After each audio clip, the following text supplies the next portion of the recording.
Big boss Malayalam season 7 ആവേശകരമായി മുന്നേറുമ്പോൾ ഇപ്പോഴിതാ ഏവരെയും ഞെട്ടിച്ചുകൊണ്ടുള്ള ഒരു പ്രൊമോയാണ് പുറത്തു വന്നിരിക്കുന്നത്. ഇന്ന് 5 പേരാണ് ബിഗ് ബോസ് വീടിനകത്തേക്ക് കാലെടുക്കാൻ പോകുന്നത് എന്നുള്ള പ്രൊമോ കഴിഞ്ഞ ദിവസം തന്നെ പുറത്തു വന്നിരുന്നു.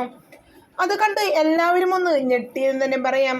5 ആഴ്ച ആയപ്പോഴേക്കും 5 വൈൽഡ് കാർഡോ എന്നുള്ള ആകാംക്ഷയിലാണ് ബിഗ് ബോസിന്റെ പ്രേക്ഷകർ ഒന്നടങ്കം.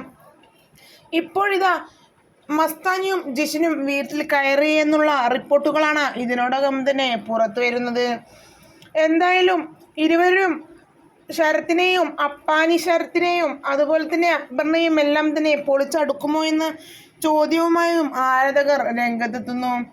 എന്തായാലും ബിഗ് ബോസ് വീടിൻ്റെ ഗതി തന്നെ മാറ്റാൻ ഈ വൈൽഡ് കാർഡിന് സാധിക്കട്ടെ എന്നാണ് ഇതിനോടകം പ്രേക്ഷകർ കമൻറ്റുമായി എത്തുന്നത്. ഇനി ഏതൊക്കെ തരത്തിലാവും ഗെയിം മുന്നേറുക എന്നുള്ളത് കണ്ടു തന്നെ അറിയാം. എന്തായാലും ഇന്ന് 5 വൈൽഡ് കാർഡ്സാണ് ബിഗ് ബോസ് വീട്ടിൽ കയറാൻ പോകുന്നത് എന്നുള്ള കാര്യത്തിൽ സംശയമൊന്നുമില്ല. പ്രമുഖ സോഴ്സുകളിൽ നിന്നും പുറത്തായ വിവരമാണിത്.